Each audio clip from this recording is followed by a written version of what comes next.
because it is sort of funny, but it is sort of disturbing as well. Donald Trump got up really early this morning to retweet what appears to be conspiracy theories that he may have gotten from Breitbart.com.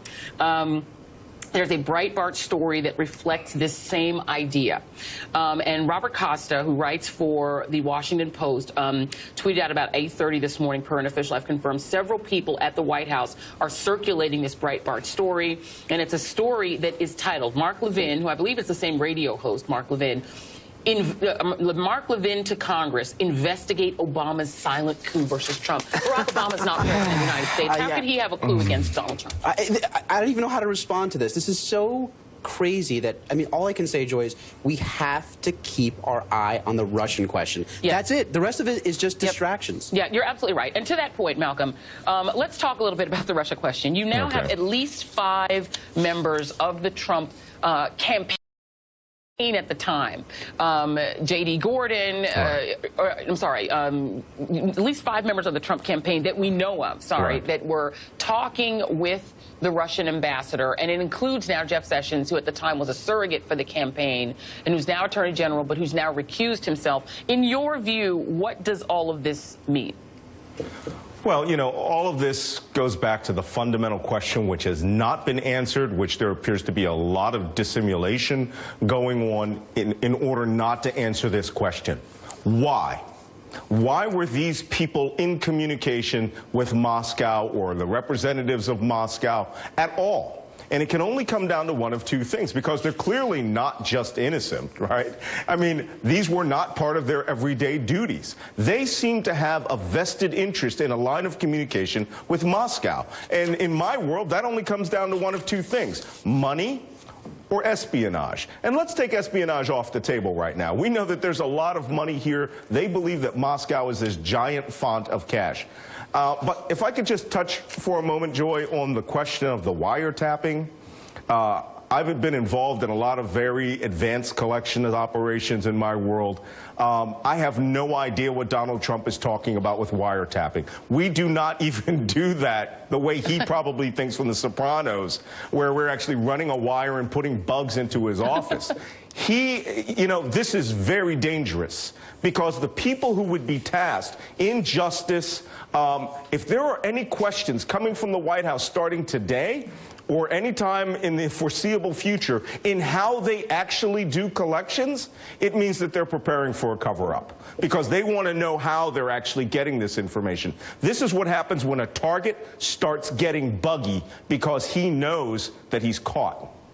And David Corn, to that very point, J.D. Gordon now telling CNN that he did indeed participate in changing the platform at the Republican National Committee to be softer on this idea of Crimea and Russia. You have Carter Page, who's been dissembling wildly, some kind of dance he's been performing with our own Chris Hazen on CNN about whether or not he talked to the Russian ambassador.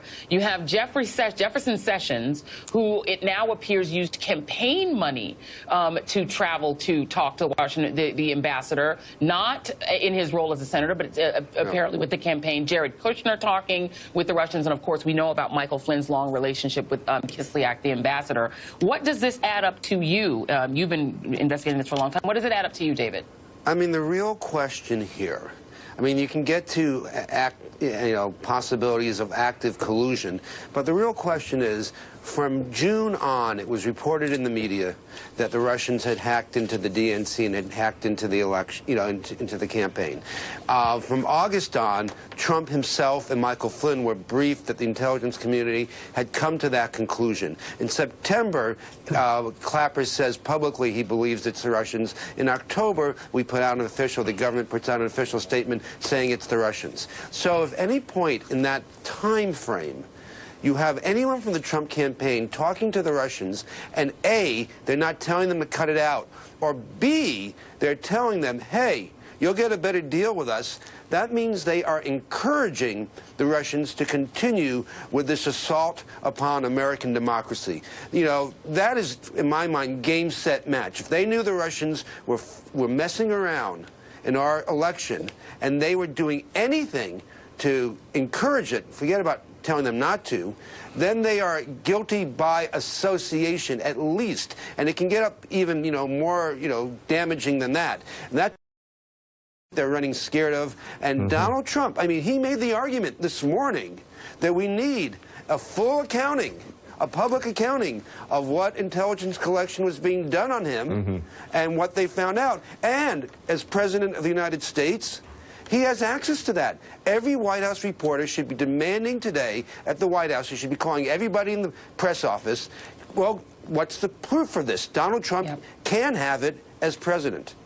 And if you to come to you on this really quickly, we believe that there were FISA investigations on at least some of these people already going on. Presumably Donald Trump would know that.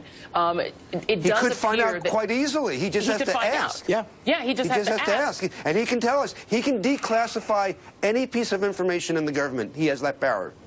And even if there were, in theory, wiretaps on Trump Tower, which him disclosing that makes it sound as if there was something nefarious going on in Trump Tower and he's letting us know. But if it were, he would have access to that information. Absolutely. Look, again, Joy, look, we know the Trump platform, which has been very pro-Russia. We suspect, I think with a high degree of confidence, that there are financial ties to Russia. The only question is in the middle. What was the actual substance of those discussions with the Russians? Was there collusion? Was there, a quid pro quo? That is the part that we need to have an answer for. Yeah. And I think that, look, the good news is we know that those conversations were recorded. So there will be an answer to that. Right. And we just, as the American public, we need an answer to that. And Congressman Swalwell, I want to come to you on this because this does become an issue for Congress. I mean, I think a lot of Americans have been perplexed by your colleagues across the aisle, seeming unwillingness to address this issue in the committees. They were very vigorous when it was Hillary Clinton. Talking about somebody who's a former member of Congress with you, Jefferson Sessions. In July 18, this is the quick timeline, he speaks with Ambassador Kislyak at a Heritage Foundation event. In September, Sessions has then a private meeting with Kislyak. Now, by this time, Harry Reid, the former Senate Minority Leader, had already sent a letter to the FBI to me saying something is really wrong here on August 27th. He'd already done that. And in September, you already had Carter Page resign. You already had Manafort resign. So they knew there was hacking going on. But he has this private meeting, which he doesn't remember. Then on January 10th, he's questioned on Russia during confirmation hearings, lies about it. He recuses himself on March 2nd. Will Congress ever investigate this? We have to. And so Elijah Cummings and I have the bill that calls for an independent commission to get to the bottom of what happened, which American persons, if any, were involved, and what we can do to make sure this never happens again. We have one Republican who's signed on board, Walter Jones, and he was the first one that spoke out against the Iraq War. So he's a man who can put country over party. We just need a lot more if this is going to go anywhere. And that's the thing, Malcolm, is that you don't have a desire. I mean, you had Paul Ryan, the Speaker of the House, get up and definitively say to cameras on the record that they have no proof that any American was involved in talking with the Russians about hacking. He made that definitive statement, and he committed himself to it. So what are the chances that his colleagues in Congress are going to investigate?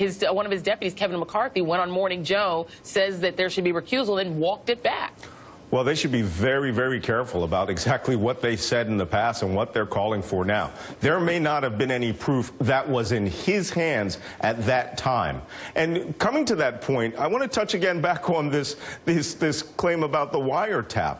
The President of the United States is the ultimate authority. He is commander-in-chief. But if he was the target, they do have the right to withhold information from him. He does not have a need to know on a counterintelligence investigation if he is actually suspected of doing activities. And the people who would be doing this, it would be a very close hold thing, maybe 1, 2, 3 people in the United States government. But, he is acting this morning like that information is real, which means he's confirming everything that we suspect. And by around and tweeting about it, that he's afraid of it, he knows something's going on, and he's trying to project a frame of reference around information that he suspects is coming out. If he thinks his phones were tapped, then he believes we know everything. And this is a dance that is very dangerous. I think this is a historic moment by learning this information this morning. David Corn, if you could get one question